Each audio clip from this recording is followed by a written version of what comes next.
tardes a todos los que se han conectado a la transmisión, a la doctora Nora Guzmán, organizadora de esta sesión, a la maestra Marbella Martínez y a nuestros compañeros de que han hecho posible esta emisión. Les damos la más cordial bienvenida a la primera sesión del Seminario Permanente de Antropología Social del 2022, que es una iniciativa del Programa Educativo de Antropología Social de la Universidad Autónoma del Estado de Morelos. Y hoy de la conmemoración del Día Internacional de las Mujeres, que nos recuerda la lucha de las mujeres por el acceso a derechos y a la igualdad. En este marco hemos dado a una de nuestras egresadas, a la antropóloga Quetzali Anaí Noriega Carmona, a impartir la conferencia Anticoncepción y Esterilización de mujeres en el parto en contextos urbanos y rurales de Morelos, que forman parte de una investigación de tesis más amplia con la que obtuvo su grado de antropóloga y cordialmente invitamos a leer. Gracias, Nora. Bueno, gracias a la doctora Adriana por la presentación.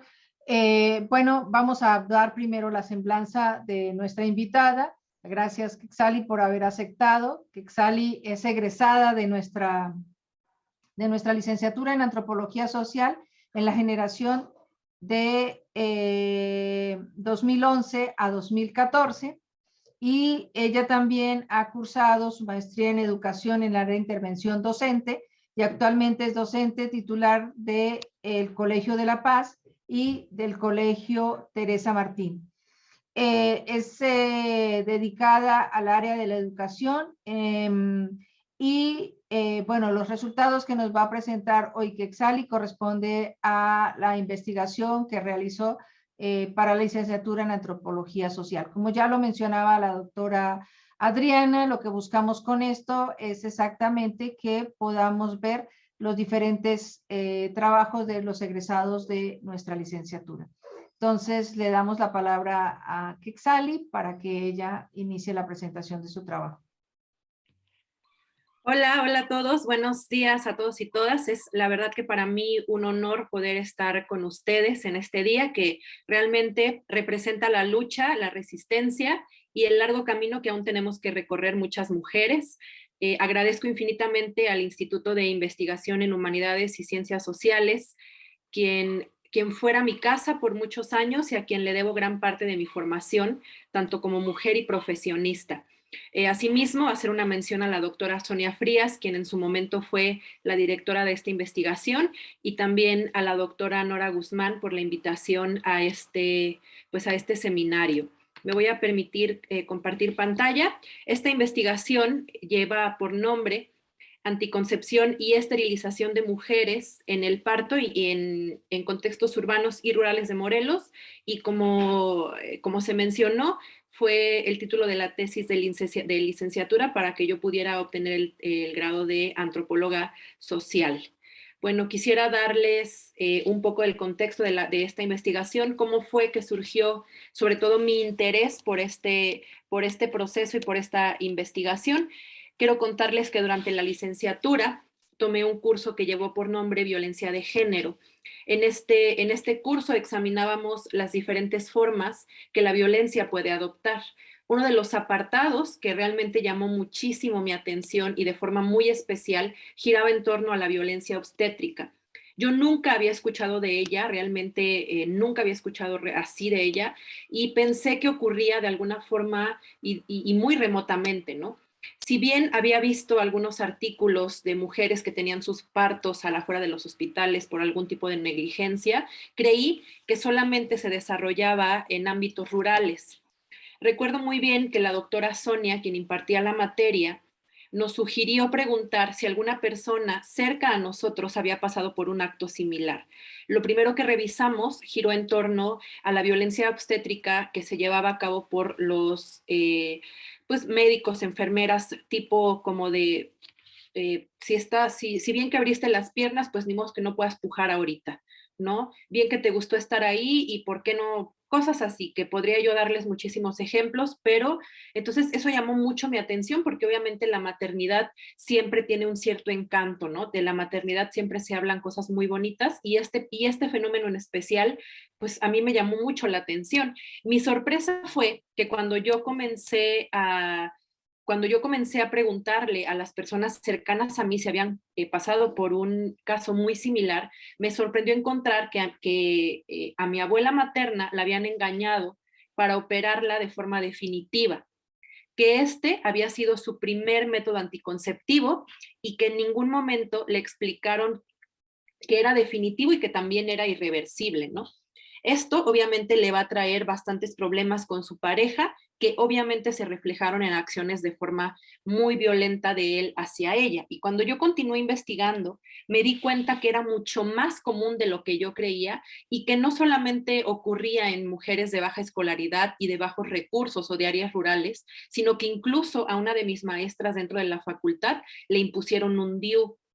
Esto me llevó mucho a interesarme en la naturalización del proceso y a preguntarme, ¿por qué si existe no se habla de ello?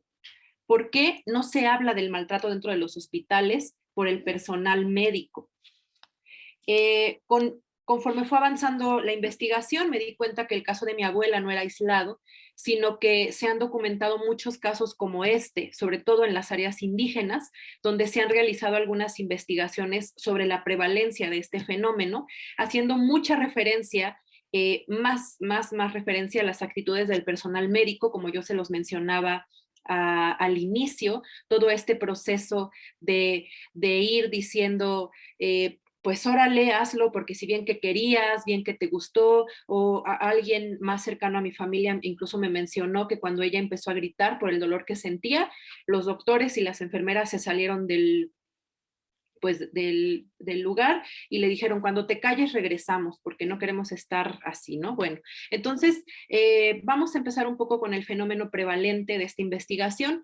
Chávez y colaboradores nos hacen mención que el 40% de la población de mujeres desde 15 a 49 años en algunos lugares como Oaxaca, Chiapas, Guerrero, Puebla y San Luis Potosí utilizó la operación definitiva como primer método anticonceptivo. Quiere decir que realmente esta situación pues va en que no les explican, ¿no? Sino que su primer método anticonceptivo es la operación definitiva.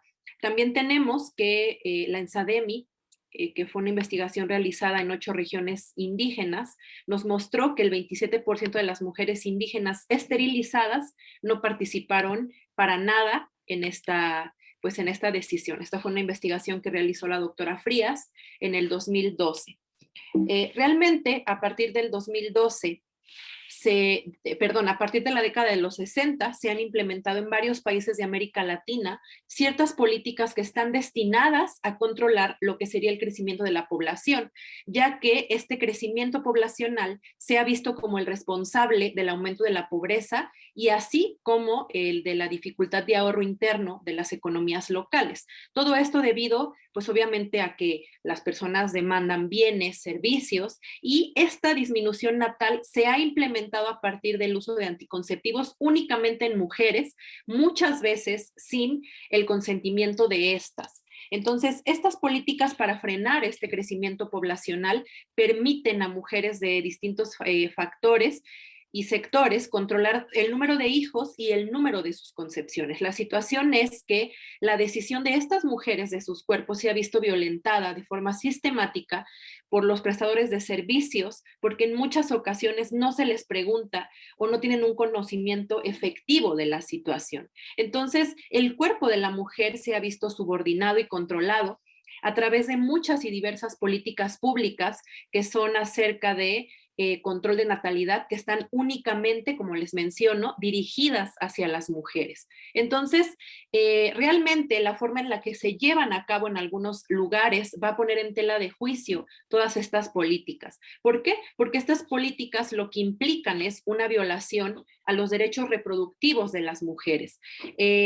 La imposición de medidas anticonceptivas en el momento del parto, porque se hace durante el parto, se tiene que entender obviamente desde una perspectiva de género y es el fenómeno resultado de la opresión patriarcal sobre las mujeres, ¿ok?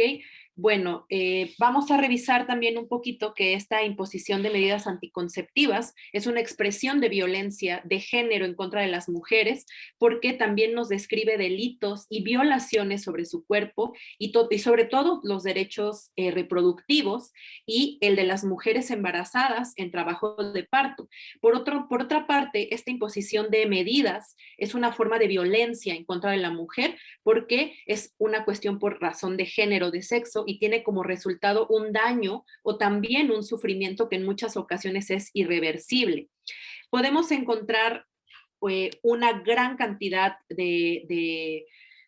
pues, de cuestiones que tienen que ver con la violencia contra la mujer y siempre, casi siempre se piensa que es en lo privado, ¿no? Violencia doméstica, la que tiene que ver con la familia, etcétera, etcétera, pero es complicado a veces pensar la violencia contra la mujer en el ámbito público, porque son las instituciones quienes dan este tipo de violencia, ¿no? Y en el ámbito de la salud es más común de lo que se cree o incluso de lo que se habla o de lo que se quiere platicar. Está por ello que es el resultado de esta violencia que se le conoce como la violencia obstétrica. Entonces, esta investigación va a versar sobre la imposición de medidas anticonceptivas en el momento del parto, porque esta imposición se realiza en el momento más complicado de la mujer, que es cuando está teniendo dolores de parto, cuando está a punto de tener un hijo, y entonces en este momento es que estas medidas anticonceptivas se le colocan a las mujeres, y obviamente esta investigación se versó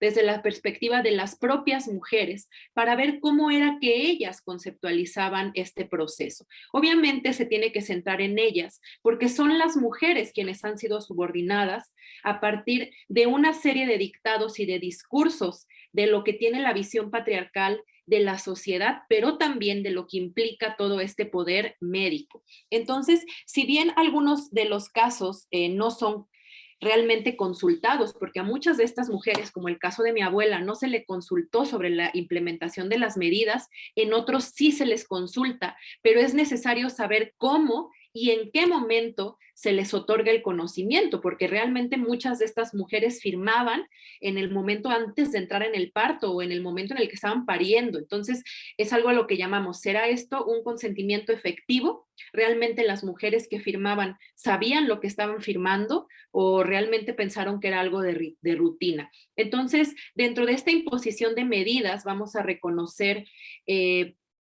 lo que serían 3 métodos anticonceptivos de lo que vamos a hablar. Uno sería el método anticonceptivo conocido como el DIU, que es una pieza en forma de T que se introduce en el útero y que impide el anidamiento del óvulo fecundado. Y 2, que son las definitivas, que por una parte tenemos la histerectomía, que es la extracción de la matriz, y la salpingoclasia, que no es otra cosa más que la ligadura de las trompas de falopio. Cuando nosotros hablemos de que no había un consentimiento efectivo, quiere decir que la mujer no lo sabía y que tampoco la mujer realmente lo entendía.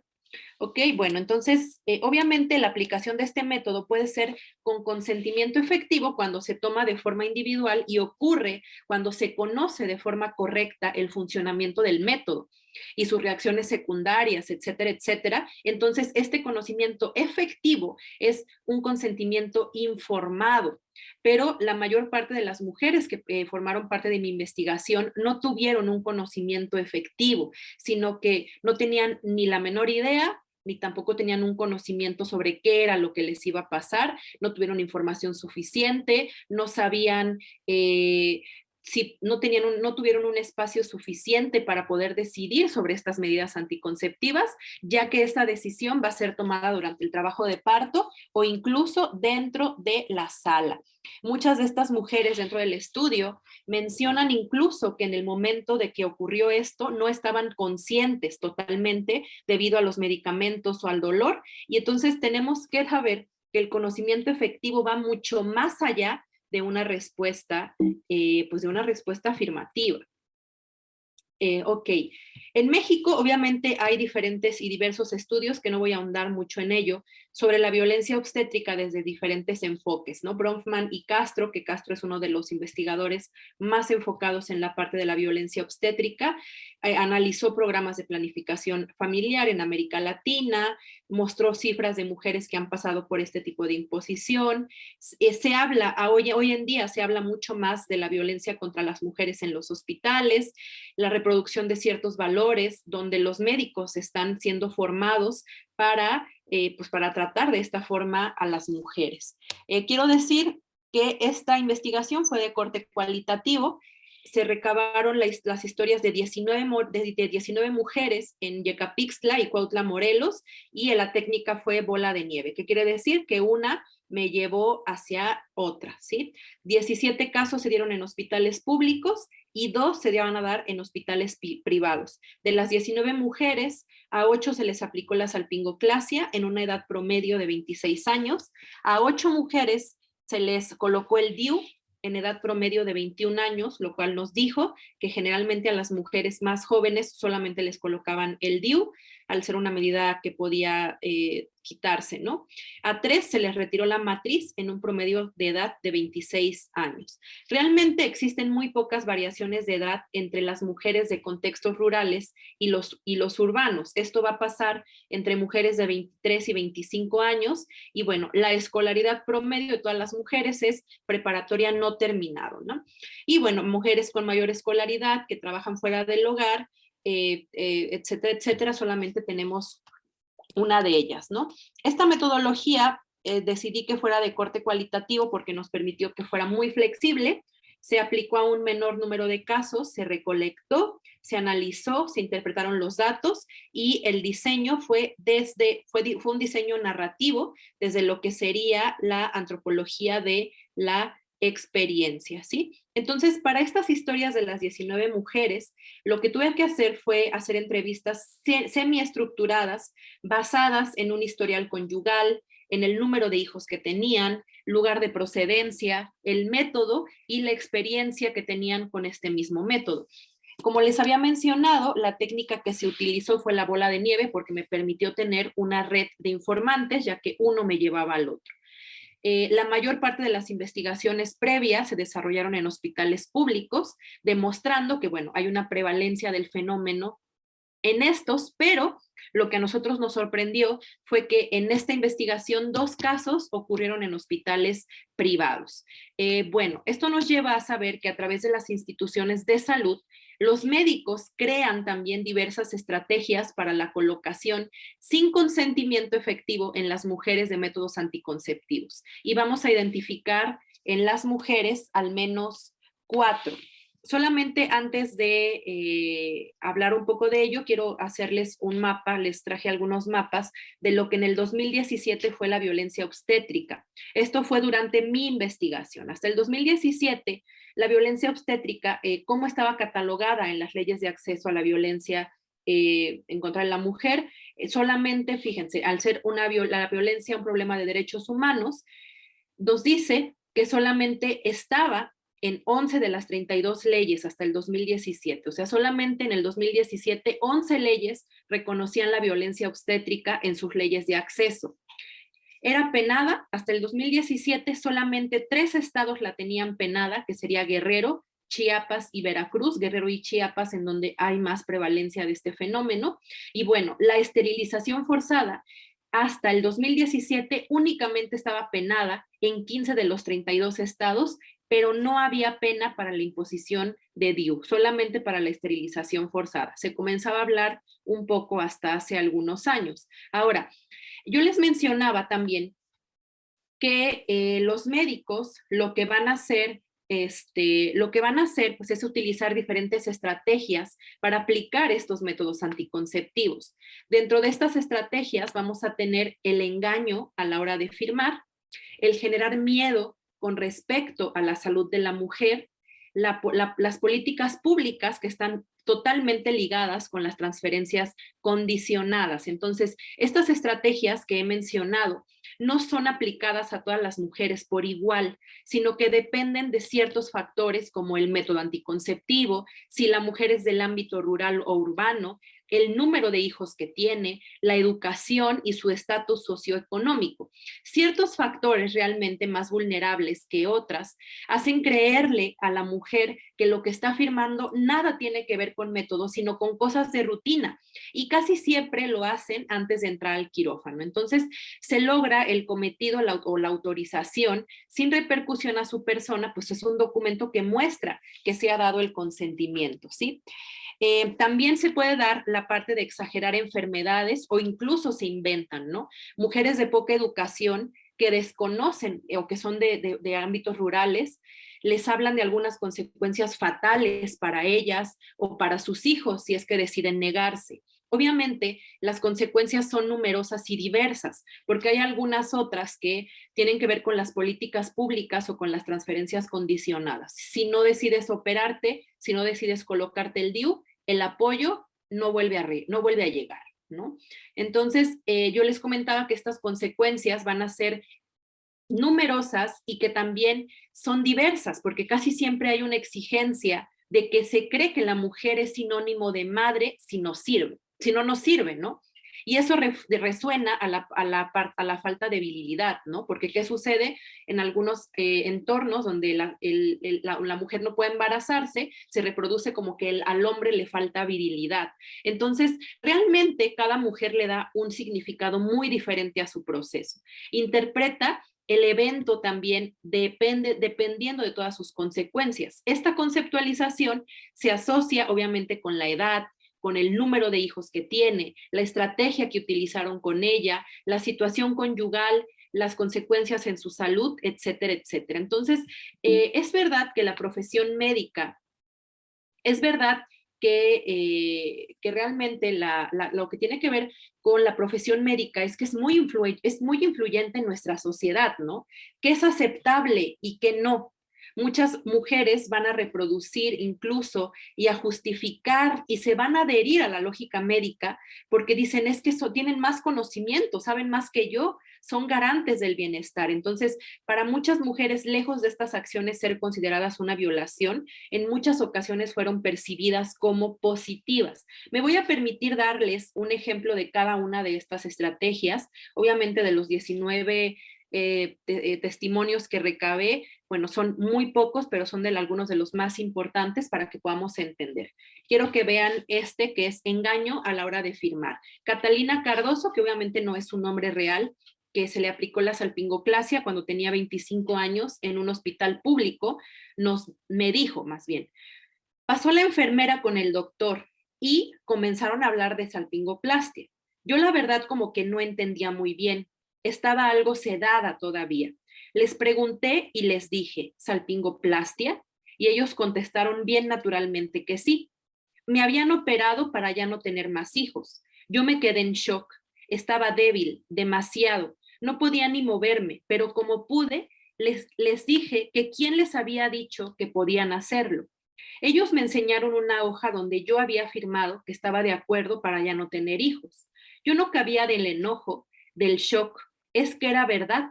Yo firmé una hoja, pero nunca me dijeron que era para eso. Simplemente antes de entrar al quirófano y yo algo sedada, me dijeron que era algo de rutina por cualquier contratiempo, o al menos eso era lo que yo me acordaba. Entonces, en este ejemplo podemos ver cómo pues dio un consentimiento que no fue efectivo, obviamente, ¿no? Ella firmó una hoja, pero nunca le explicaron para qué era. Llegamos a la conclusión de que ella a sus 25 años tenía 3 hijos, entonces son de alguna forma como que los que el Estado permite, ¿no? Tiene 3 hijos, entonces ya, hay que operarla porque ya, 4 serían demasiado. Ahora, otro de los casos que también recabé es el que tiene que ver con generar miedo con respecto a la salud de la mujer. Para esto tengo dos casos, uno en el caso de Leonor Ávila, que también se le aplicó la salpingo, tenía 27 años y dice, yo tuve problemas con las varices en este último embarazo, muy feas que se me hicieron, y el doctor pues me explicó que si me volví a embarazar hasta se me podían reventar, que ya mejor no le jugara al vivo, que no se arriesgara, que ya tenía 3, que no tenía caso arriesgarme, ¿no? Obviamente uno sabe que por un embarazo pues las varices no se revientan, ¿no? Pero bueno, eso fue lo que a ella le dijeron y tiene que ver con el generar miedo con respecto a la salud. Y bueno, a otra de ellas le dijeron, Teresa Alcántara, que tenía 23 años cuando esto sucedió, dice, es que como me decían que como estaba muy, es que como me decían que como estaba muy chica cuando comencé a tener, pues se me lastimó. Y como tuve un aborto, se quedaron pedacitos del bebé en mi matriz y eso hizo que mejor me la tuvieran que quitar, porque si no se me iba a hacer hasta pus o algo malo. Teresa Alcántara menciona que el médico le dijo que los pedacitos de bebé o los pedacitos de feto, como lo queramos ver, tenían muchos años dentro de ella, lo cual también sabemos que, bueno, esto no podría ser porque hubiera generado una infección inmediatamente, ¿no? Pero a ella le mencionaron, no, es que en tu último aborto se quedaron esos pedacitos y es mejor que te quitemos la matriz, porque si no algo más malo te puede pasar. Obviamente ella decidió hacerse la histerectomía debido a esta situación. Y por último, tenemos las transferencias condicionadas y las políticas públicas. Michelle Esquivel tenía 16 años y era una mujer que recibía apoyo, que en ese tiempo se conocía como Progresa. Ella recibía cada mes, no recuerdo si cada mes o de forma bimestral, un apoyo por parte del gobierno. Y entonces dice, como yo era menor de edad, me dijeron que a todas las menores de edad les tenían que poner el DIU, porque era un mandato del gobierno, y que si no, no habría más ayuda. Entonces, ella tuvo que aceptar la colocación de este dispositivo, porque la transferencia condicionada, debido a la política pública, estaba en tela de juicio, ¿no? Digámoslo así. En el momento en el que decidiera no ponerse el DIU, el recurso no iba a llegar más. Bueno, obviamente decíamos, al inicio yo les comentaba que cada mujer le da un significado muy diferente a su proceso. Interpreta el evento dependiendo de las consecuencias. Esta conceptualización, como les mencioné anteriormente, está ligada a su edad, al número de hijos, la estrategia, la situación conyugal, las consecuencias que tienen con respecto a su salud y realmente siempre van a tener una prevalencia por la profesión médica, ¿no? Sobre todo las personas en ámbitos rurales y con pocos estudios, pues es como de, es que el doctor sabe lo que me conviene, sabe lo que es aceptable y lo que no. Entonces, muchas mujeres van a reproducir y justificar e incluso se van a adherir a la lógica médica a la hora de imponer estas medidas anticonceptivas, porque reconocen a los médicos como poseedores de mayor conocimiento y como garantes del bienestar. Entonces, para muchas mujeres, lejos de que estas acciones sean consideradas una violación a sus derechos, son percibidas como positivas. Las mujeres no siempre van a conceptualizar estas prácticas de imposición como violencia, ni tampoco como una cuestión de que tenga que ver con la justicia. Entonces, esto explica el por qué no se habla de esta violencia obstétrica, ¿no? ¿Por qué? Porque lo justifican. La cuestión del reconocimiento depende de que la mujer perciba estas conductas como injustas. Luego el rigor o la fuerza con la que se da esta violencia y obviamente la percepción de ella misma, que se perciba a sí misma como una víctima, y esto se da un poco más en ámbitos urbanos y con un mayor grado de escolaridad. Entonces solamente quiero hablarles de 3 consecuencias que pudimos observar en esta investigación. Tenemos el contexto familiar y de pareja, la salud física y la salud mental, que son algunas de las cosas que ellas decían. ¿Qué pasó después de que usted se enteró? O sea, ¿qué sucedió en cuanto le dijeron pues, lo que había pasado? Tengo algunas que tienen que ver con el contexto familiar y de pareja. Ana, de 37 años, nos dice, pues es que nadie me dijo nada. Mi hermana me llevó a engaños y el doctor me operó. Yo no sabía. No me dijeron hasta que pues pasó un tiempo y yo no me embarazaba. Yo ya tenía unos problemones con mi esposo porque cada que tomaba me decía mula, porque no podía tener hijos. Me lo repetía porque decía que las mulas no tienen familia. Al principio me la creía porque no sabía qué me pasaba y cuando me enteré que fue definitivo quería morirme. ¿Qué iba ahora yo a decirle, no? Entonces ella desarrolló obviamente una cuestión de violencia que su esposo fue la que se encargó de aplicarla debido a que no podía embarazarse y de que ella nunca supo que estaba operada, ¿no? Entonces, Teresa Alcántara, por otra parte, nos dice, a partir de ahí mi esposo ya no me vio igual. yo estaba, como te digo, aliviada porque ya no quería tener hijos, pero él nunca me volvió a tocar. Quiere decir que nunca volvieron a tener relaciones sexuales. Me despreció mucho, me dijo cosas feas, que no servía, que no tenía valor, que no era una mujer completa y que yo estaba incluso hueca de ahí. Entonces, yo como les mencionaba, obviamente las consecuencias van en torno a todo lo que gira alrededor de estas mujeres. Tenemos por otra parte las consecuencias de la salud física.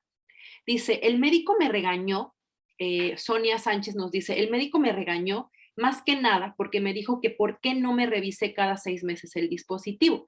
Yo no sabía de qué hablaba, ni sabía qué era eso.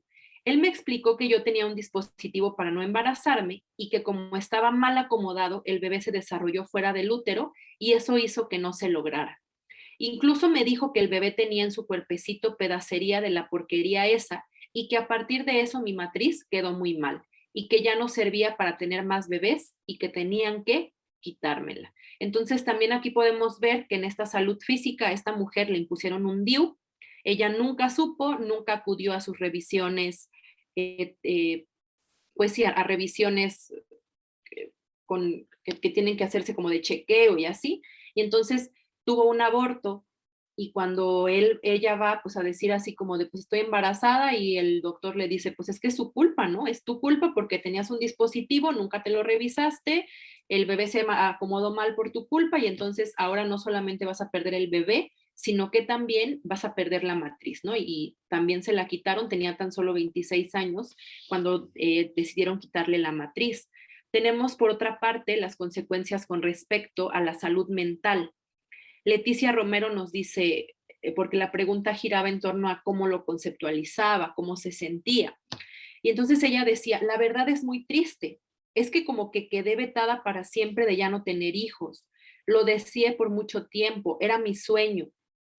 Quería, no sé, vengo de una familia de muchos hermanos y nos llevamos muy bien, quería una casa llena de risas y el saber que ya no se iba a poder como que me dolía mucho, más porque no entendía bien qué tenía o qué era lo que me podía pasar. Solo sé que tenía miedo de tener un niño especial porque a ella le mencionaron que si no se hacía la salpingoclasia, alguno de sus hijos iban a nacer con algún síndrome, ¿no? Y entonces dice, solo sé que tenía miedo de tener un niño especial y de descuidar a mis otras hijas, pero de haber sido algo que hubiera podido evitar, definitivamente lo hubiera hecho, ¿no? Entonces, algunos testimonios, como el caso de Leticia Romero, eran muy comunes en la parte de la salud mental, porque ellas decían es que no me siento mujer, no me siento bien, no tuve tiempo de procesarlo, no tuve el tiempo necesario como para pensar en qué iba a pasar, cómo sería, etcétera, etcétera. Ahora, obviamente los significados que las mujeres les dan también, porque una cosa son las consecuencias y otra cosa son los significados, es cómo tengo yo una significación a este proceso que me acaba de pasar. ¿Qué sucede cuando entonces paso esta etapa y comienzo a decir, bueno, y ahora, ¿cómo reacciono ante ello? Obviamente, yo les mencionaba hace un momento que las mujeres no siempre conceptualizan, esta situación como una situación de violencia, sino que a veces la justifican. Por eso no reclaman, por eso no buscan ayuda, pero muchas veces hay muchas de ellas que sí lo hacen y tratan de buscar tratan de buscar al médico, no lo encuentran, obviamente nadie les dice quién fue, quién lo hizo, etcétera, etcétera, y para eso traigo 2 testimonios y con esto vamos a ir dando vamos a ir finalizando. Imposición como manifestación del poder médico. Dulce Ramírez dice, no puede ser que sean tan inconscientes, se refiere a las mujeres. Alguien tiene que hacerlas pensar, alguien tiene que mostrarles la realidad. Muchos de esos niños no estudian, ni comen, ni para zapatitos. Las cosas ya no están para tener y tener hijos, ya estamos más civilizados y ese tiempo de tener decenas ya pasó, llenarse de hijos ya no está bien. Por eso es mejor que a las que no entienden, sí las operen. Pues, y por otra parte, Adriana nos decía, pues, ¿qué te digo? Los primeros días como que sí lo sentí, como que no sé, lo piensas y dices, híjole, ya nunca vas a tener bebés, pues sí se siente rarito o no sé, como triste, pero a la vez bien, porque debe uno aprender a ser feliz con lo que se tiene, ¿no? Así que en general bien, los médicos saben por qué y qué es lo mejor para cada uno. Ellas dos lo conceptualizaron obviamente de una manera muy diferente, porque es como de, pues sí, si ellos saben lo que hacen, está perfecto, yo no tengo como por qué decir nada, ¿no? Pero hay una parte cuando dicen, pues sí lo sentí como una forma de violencia, ¿no? Yo recuerdo que entrevisté, no viene el testimonio aquí, pero entrevisté a quien fue mi maestra en la facultad y entonces ella decía, yo tenía a mi médico, pero bueno, el parto se adelantó, tuve que ir a un hospital rural, dice, y entonces estaba yo ahí con mi bebé y de pronto pasa el médico y dice, ah, sí, y le pusimos el DIU, ¿no? Entonces yo me convertí en un monstruo, decía ella, me enojé muchísimo porque ella decía, ¿cómo se atreve a ponerme esto, no? O sea, ¿quién le dijo que podía hacer esto en mi cuerpo? Y entonces el doctor le dijo, no, pues, o sea, ya se hizo. Y le dijo, no, yo quiero que me lo quiten en este preciso momento.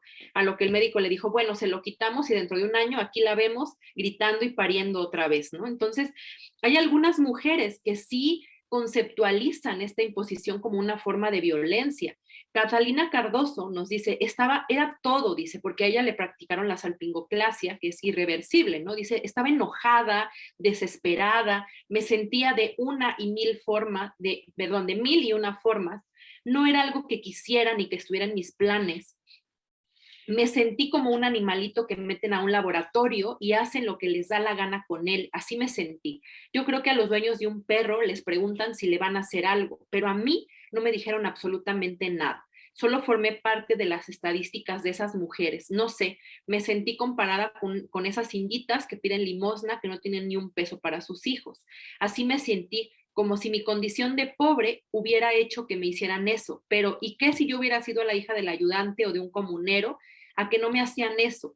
Estaba en un lugar lejos de mi casa y sola, sin nadie a mi lado. El sentimiento es horrible, sobre todo el de culpa por no saber qué decía el papel, por confiada, por no leer, pero qué carajos iba a leer si estaba toda atontada, ¿no? O sea, ella se refiere a que firmó la cuestión de la salpingoclasia, pero pues que realmente ya no tuvo un conocimiento efectivo sobre esta situación, porque pues no sabía de qué iba ni qué fue lo que había hecho, ¿no? Entonces, ella estaba muy molesta y ella sí lo conceptualizó como forma de violencia. Ella menciona incluso en los testimonios que después de pasar, o sea, de que le platicó a su esposo y todo esto, fue y reclamó y que entonces los del hospital le dijeron, no, pues quién sabe quién la operó, porque aquí como van llegando, pues así las operan, pero realmente, híjole, para poder decirle qué médico fue, pues no sabemos. Entonces dice ella, pues esto quedó así, no pude hacer un reclamo formal porque en las oficinas nunca me quisieron decir quién fue el doctor que me operó, el que atendió mi parto,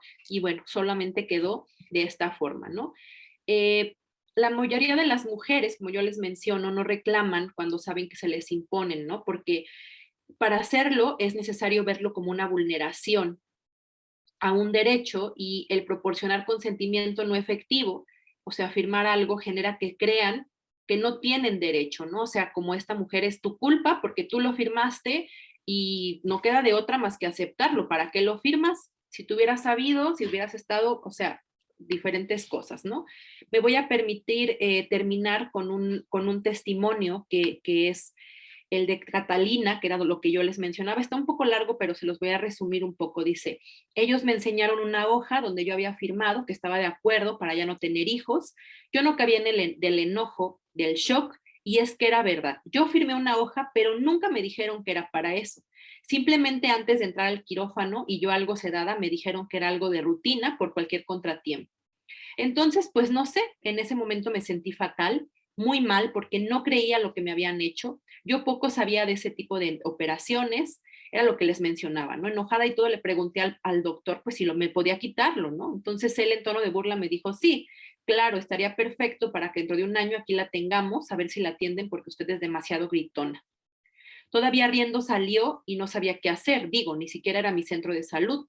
Me atendieron porque fue una emergencia, pero se ampararon en la hojita que firmé, que ni siquiera sabía qué decía. Cuando fui a ver al encargado de la clínica pasó lo mismo, se burló de mí y me dijo que para qué quería tantos hijos si yo ni trabajaba y mi esposo era tapicero, de qué los íbamos a mantener y que no dijera nada, que bien sabía que era por mi bien y que a todo el mundo se lo hacían, que era una política nacional para los papás como nosotros, que nos gustaba llenarnos de hijos. Yo estaba que me llevaba, ¿cómo crees?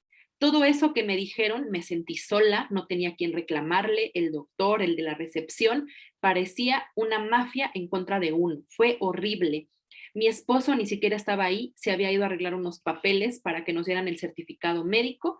No quise comentarle nada, no sabía qué hacer ni qué decir, porque estaba más que claro que ese papel que firmé daba a entender que yo estaba más que de acuerdo con la operación. Entonces, bueno, nosotros podemos ver en toda esta investigación que de forma de conclusión, con independencia de la escolaridad, de la situación económica, realmente las mujeres son tratadas como objetos por el personal médico, porque como yo les había comentado durante todo este proceso, son a las mujeres a las que realmente los métodos anticonceptivos pues están, son para ellas, digamos, ¿no? Este tipo de políticas están inclinadas hacia ella.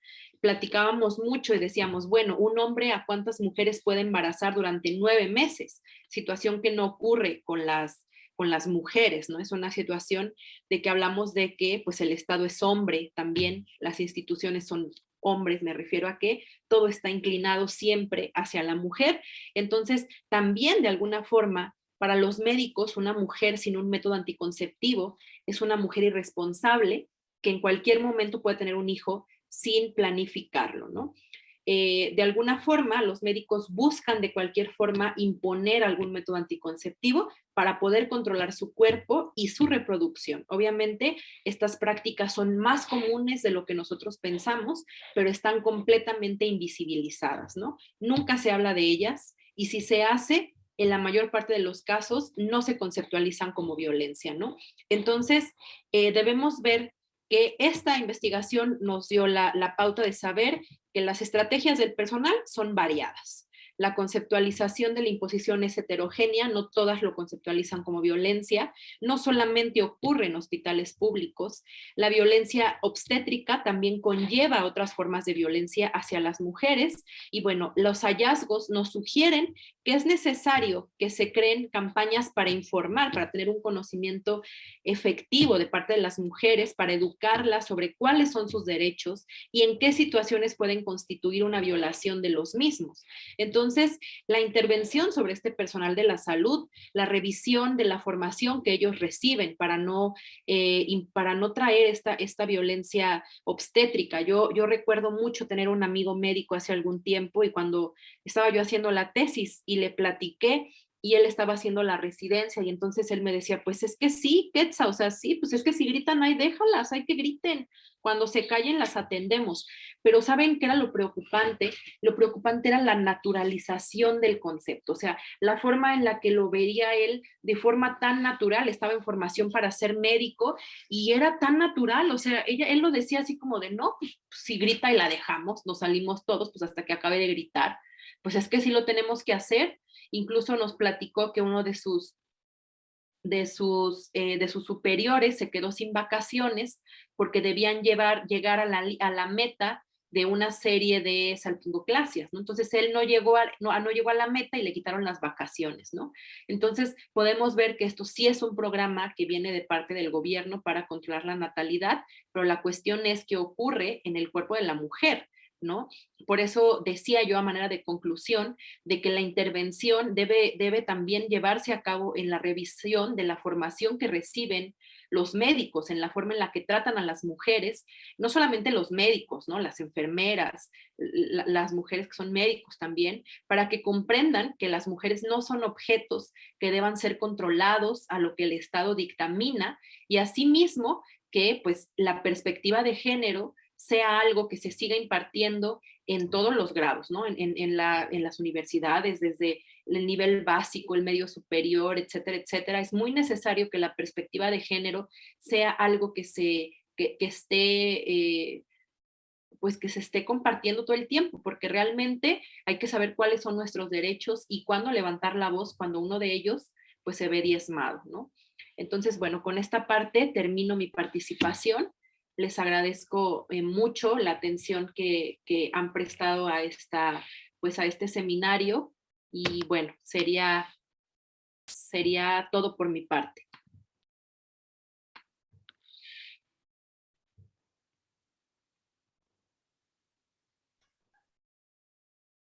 Bien, agradecemos a la maestra Quexali por habernos presentado esta conferencia.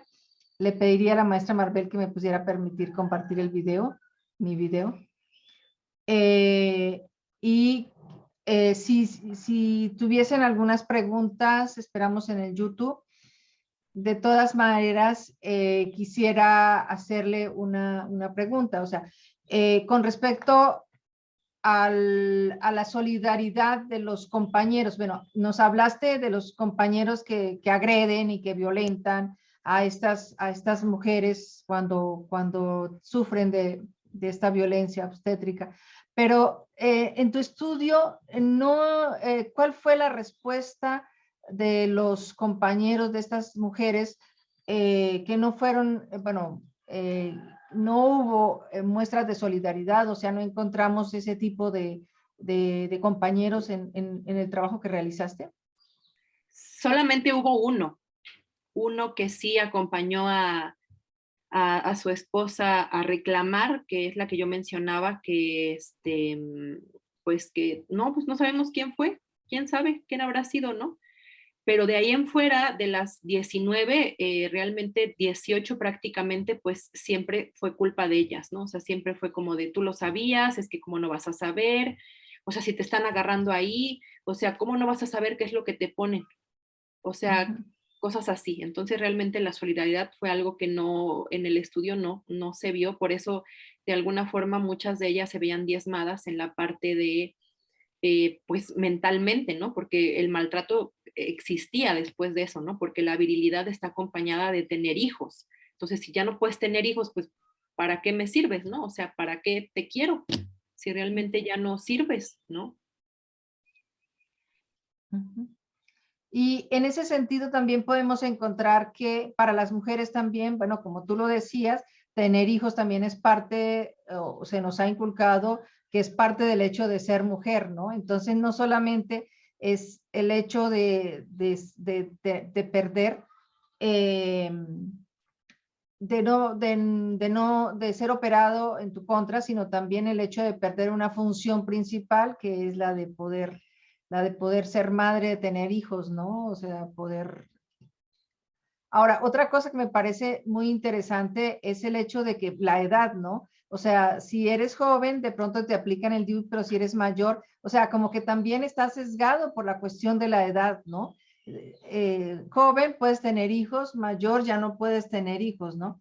Entonces, aparte de ser mujer, tienes que la carga de la edad en la cual la sociedad determina hasta cuándo puedes tener hijos, hasta cuándo no puedes tener hijos, y toda la vida están decidiendo sobre tu cuerpo, ¿no? Sí, exactamente, porque sí se dio, por ejemplo, que como dice usted, cuando eran jóvenes, no, pues ponles el DIU, y era como una prevalente, ¿no? Pero se daba que si esta mujer fuera joven y tenía 25 años o 24, pero ya tenía más de 3 hijos, la operaban.